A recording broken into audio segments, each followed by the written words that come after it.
Ons gesels met François Bloemhof, 'n man wat die Afrikaanse letterkunde op sy kop gekeer het. Nou François is een van min skrywers wat al geskryf het oor verskillende genres, van fiksie vir die jeug tot thrillers wat jou bloed sal laat stol. François, baie welkom in die program Ons Gesels met. Dankie Karen, ek voel welkom. Ja, ek is bly. Nou François, ek het nou so 'n bietjie gaan oplees, jy weet dat ek daarom nou klink of ek weet waarvan ek praat, en ek het iewers raak gelees dat jy 'n Engelse opstel geskryf waarvoor jou onderwyser jou 97% gegee het.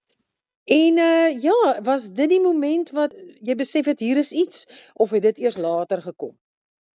Ja, kyk die ding is, dit was kom ons sê dit was in 'n roman sal mense dit die motoriese moment noem. Jy weet, dit is wanneer alles verander. Ja, dit is wanneer ek besef het dit is wat ek eintlik graag met my lewe sou wou doen. Ek het net nie gedink daar is 'n moontlikheid dat mens dat jy 'n bestaan kan maak deur skryf nie. Ja. Jy weet, want die tipe goed wat ek wou skryf in daardie stadium was grillerige stories. Ja. So die kort verhaal wat ons toen kon skryf in graad 9 was toen ek het dit genoem Murder by the Number. Dit was by Ms. McCallum, 'n wonderlike onderwyseres, my Engels onderwyseres, en toe sy nou aan die einde, jy weet, in plaas van die hele kwartaal se opstelle en briewe, kon ons toe net eens een storie skryf.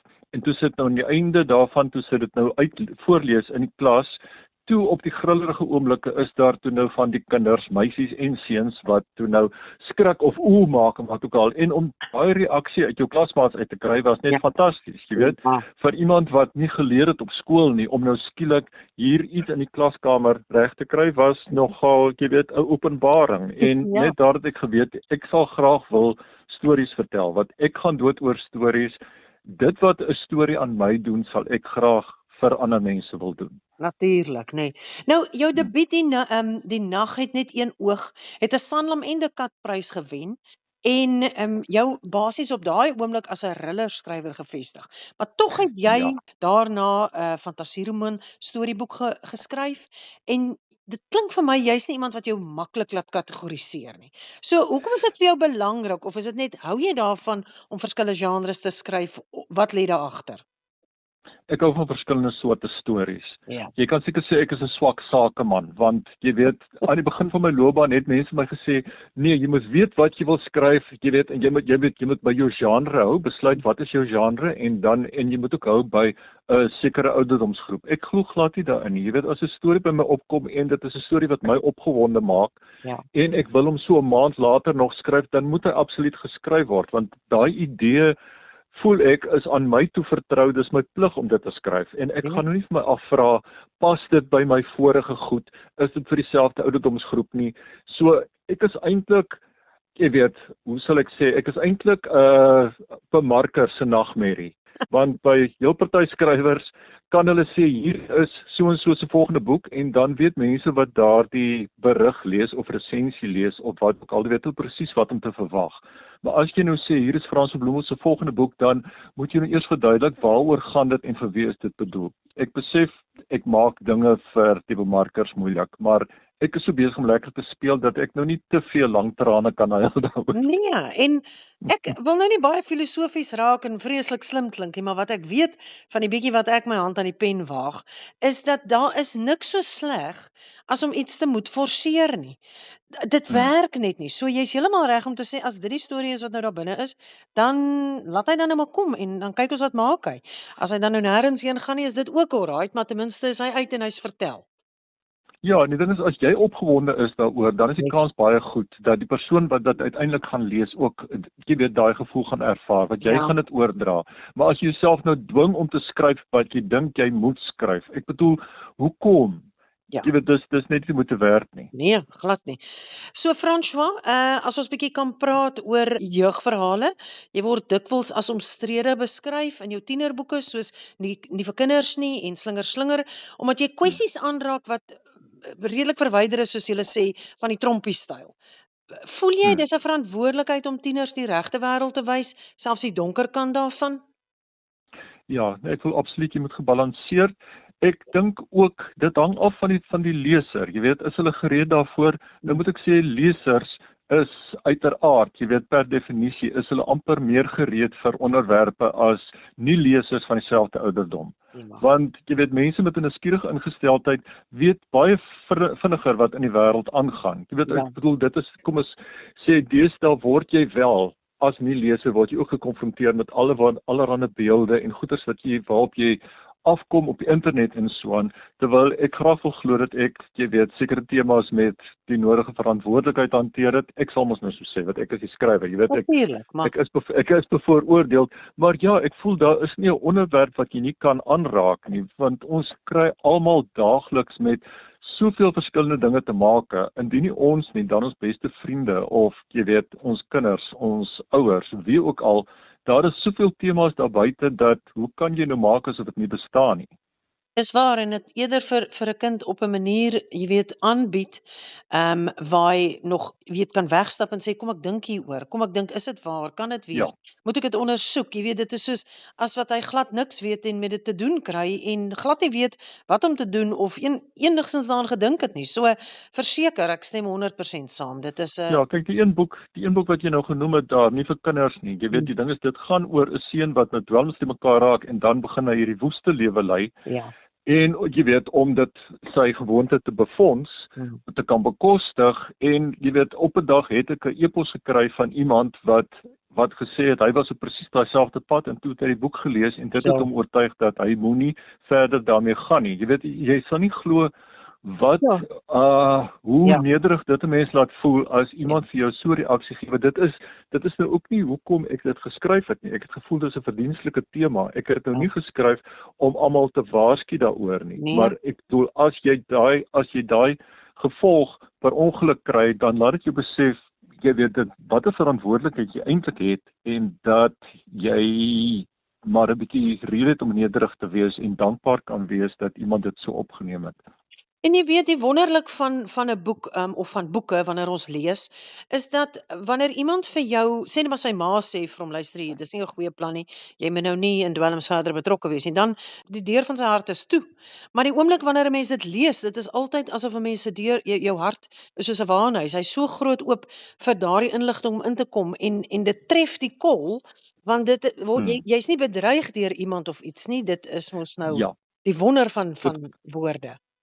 Dis reg, dit kom op 'n toeganklike manier, en Net dit is binne in 'n storie. So die ding is, jy kan ook besluit, wil jy dit net as 'n storie aanvaar, of is hier 'n waarheid in opgesluit? Nou wil ek byvoeg dat wanneer ek nou 'n storie skryf met, sê nou maar, ek wil amper nie die woord boodskap gebruik nie, jy weet, want ek bedoel, ek skryf nooit 'n boek om 'n boodskap oor te dra nie, Ja. maar tog, soms is daar implisiet 'n boodskap daarin, maar ek voel altyd ook, dit moet sekondêr wees. 'n Persoon moet dit absoluut net vir die lekker ook kan lees. Ja. Maar jy het nou gepraat van, dit is ook absoluut waar daai, jy weet, dit as iets in 'n storie so half amper verskuil of half onderontliggend aangebied word, dan raak dit amper soos 'n dokter se mening. Jy weet, partykeer as 'n vriend siek is, dan kan ek vir hom sê, maar vat net 2 Panados, maar dan dink hy nie, dit is die oplossing, maar laat 'n dokter dit vir hom sê, en dan weet hy, dit is wat hy moet doen. Dis so waar. Absoluut. Nou François, die skuilnaam Leeu Bekker. Aha. Vertel vir my tog meer daarvan. Dit is in 'n stadium toe ek gedink het ek is te produktief, en dat die kortverhale wat ek skryf, jy weet, daar is nie regtig nog plek vir hulle tussendeur my romans nie. Dit is maar die enigste rede. Dit is glad nie dat ek vir daai kortverhale skaam is nie, inteendeel, ek partykeer nog lees ek dit, dan dink ek, hier het ek nou eintlik gedoen wat ek, jy weet, amptelik behoort te gedoen het in daardie stadium. So dit is stories waarmee ek lekker gespeel het, maar wat ek gedink het, kyk, daar was, jy weet, hulle het goed gevaar, so daar was plek nog daarvoor ook. Ja. Maar ek dink tog dit sou meegeding het met van my ander boeke in daardie stadium. Ek hoor jou, ja. So, kan ek vir jou so vra, ons het nou so 'n bietjie op die kassie ook van jou werke gesien. Van jou nuutste werk sluit verwerkings in vir die visuele media, soos die roman van Kyk Net reeks Een keer om die son. Hoe stoei jy met karakters wat mense reeds op TV gesien het om hulle nie te laat voel op papier? Dit is absoluut kom ons sê, ek vat wat op die bladsy is, maar dit is so, daar is veel bladsye waarmee jy moet werk, dat jy kan nie alles vat wat daar is nie. Jy weet, toe ek die omsettings gedoen het, byvoorbeeld van Vir die Voëls en Pad na jou hart, Dan het jy 90 bladsye en daarvan maak jy 'n boek. In hierdie geval het ek 600 bladsye gehad. Ja. So jy kan nie alles gebruik wat daar is nie. Ek het omtrent 'n kwart van elke episode gebruik, maar dan bo-op dit plaas ek dan nou my eie interpretasie van die karakters. Ja. Want jy het natuurlik as jy die bladsye kry, dan het jy net die woorde. Terwyl op die doek het jy weet goeie spel van die karakters, jy het goeie regie, jy het die nodige musiek wat die sekere gewig aan 'n toneel kan verleen. So nee, ek het baie vryheid gehad om te interpreteer en natuurlik in die boek het jy wel die voordeel van jy kan sê wat in die karakter se binneste aangaan. Ja. En dis waaroor ek kon besluit. Jy kan nie soos in 'n TV-reeks dat die karakter net skielik op 'n plek is en jy nie weet hoe hy daar gekom het of vir jou eie self 'n storie moet opmaak nie. Ja. In 'n boek wil jy weet wat is die motivering. En dit is aangesien dit 'n baie jy weet dit is nie 'n aksieverhaal nie, dit is 'n karaktergedrewe storie. Ja. So ek kon baie vir myself besluit hier is waaroor hierdie persoon gaan en dit is wat hulle nou dink. So dit was vir my nogal 'n fascinerende proses. Jong François, nou wil ek net vir jou sê wat jy nou nie weet nie is dat ons het 'n kortverhaal klub hier op Stilbaai. Tini Holzhausen is 'n rubriekskrywer vir die Burger. En Tini het een slag dan vat ons 'n kortverhaal en ons bespreek hom lekker en ons trek hom uitmekaar en kyk wat die skrywer gedoen het. En een van jou verhale was een van ons vorige, ek dink as ek dit reg het, was dit iets met hom Kenny. Aha, ja, ek weet presies waarvan jy praat. Ja, so ons het vir hom Kenny gevat en ons het daai verhaal het ons uitmekaar getrek en gekyk wat het jy gedoen en so aan. So ons is baie begeesterd met jou werk en is lekker, ons leer baie nuwe dinge en ek wonder partykeer die filosofiese goed waarmee ons vorendag kom, het François Bloemhof dit werklik bedoel, maar wat ook al. Ek wil sommer net by jou hoor, vir beginnerskrywers soos onsself. Ek het al gelees, jy sê skryf net die ding en klaar. So praat bietjie met my aan goeie raad wat jy vir ons hier by die kortverhaal klub sal gee oor skryf. En veral dan nou kortverhale. Aha. Ja, eerstens gaan ek net wel vinnig terugkom na wat jy gesê het. Ja, dikwels kry mense goeders in 'n verhaal wat jy nie self daarin gesit het nie of dit is daar, jy het net nie besef jy sit dit in nie. Ja. Dit is iets wat ek reeds op universiteit al wanneer ons besig was om 'n digter sê maar 'n gedig te analiseer, het ek gedink het daai persoon regtig bedoel om dit alles in te sit. Jy weet, en toe later met my eie werk kon ek myself daai vraag vra. Maar ja, wat ek gesê het van skryf net die ding en klaar, dit is absoluut waar. Ek glo daarin in elk geval, maar ek voel jy moet ook daarom eers behoorlik 'n raamwerk hê sodat jy kan weet wat jy moet skryf. Ja. Daai van ek voel nie jy moet net wegspring en hier gaan jy aan juis nie, want dan gaan jy vashak. Maar as jy klaar jou raamwerk het, dan gaan sit ek elke dag en ek skryf eenvoudig 10 bladsye tot ek klaar is. Kyk, ek gaan later in elk geval wil torring daaraan. Ek gaan nie tevrede wees nie. So dit help nie. Ek probeer nou telkens die perfekte sin skryf en die perfekte sin daarna. Al wat jy dan bereik is dat dit vreeslik stotterend is. Ja. Terwyl as jy dit net uit jou uitdwing, dan sal jy verstom wees met die nodige vaart wat daar is. Dan kan jy dit later sin vir sin regmaak, maar kry net eers iets op papier, dan het jy nou regtig, ek voel altyd ook dit is soos 'n huis se fondament. As jy die fondament daar is, dan kan jy die huis stewig bou. Ja. Moenie net lostrek nie en moet dit nie karring daarmee nie. Ja. Dis baie goed. François, nou ietsie wat jy miskien vir ons wat wag in die toekoms, is daar iets waaraan jy nou spesifiek werk? Waarna kan ons uitsien?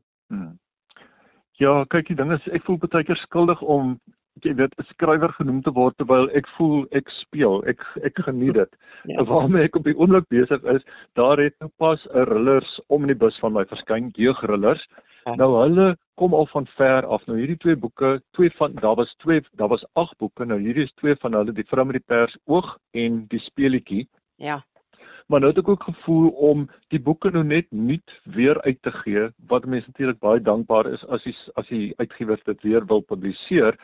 Maar dit sou half gierig wees om nou te verwag van mense, hulle moet nou 8 boeke nou weer koop van voor af. So ek het hulle 2 laat saambundel, dit gaan 4 omnibusse wees, maar dan voeg ek ook by voorleesverhale en liedjies. So dit is waarmee ek op die oomblik besig is. Vir omnibus 2 Omnibus 1 het pas verskyn. Vir Omnibus 2 het ek nou al klaar reëlings getref vir wanneer ek in die ateljee moet wees en wanneer ek nou moet gaan voorlees en wanneer ek nou moet gaan sing. So dit dwing my uit my gemaksone. Ek doen iets nuuts daarmee wat myself betref en ook ek voel dit is 'n mens gee, jy weet, vandag se kinders is so op tegnologie ingestel. Hoekom op aarde sal jy nie vir hulle voorlees stories en jy weet, liedjies, verwante liedjies wat met die boek verband hou, dit gee om na te luister nie, dit prikkel hulle, jy weet, 'n liefde vir letterkunde op 'n ander manier. Op 'n ander manier, nee, dis presies daai ding, om hulle blootstelling te gee en soos jy sê, ek het nooit hieraan gedink nie, of jy weet, dit lei hierheen en ek soek nog, jy weet, dit is eintlik wonderlik. So Frans, en dit dwing my om verby my grense te dink, wat altyd 'n goeie ding is. Net so, en in die proses help jy ander om dit ook te doen. So Fransjo, dit was nou regtig baie lekker om met jou te gesels en so 'n bietjie sommer net te hoor waarmee jy besig is, waar dit al vandaan kom. Ek dink ons as die gemiddelde leser is baie dankbaar vir wat skrywers soos jouself doen. En bou voort, hou aan en ons is opgewonde om te sien wat volgende uit jou pen kom. Ek maak so. Baie dankie. Dit was nou lekker gesels en ek hoop julle gemeenskap geniet die dag of aand of watter tyd hulle ook na hierna luister. Dankie Fransjo, mooi dag dan, ons praat weer. Dankie Karen. Goed, totsiens. Bye bye.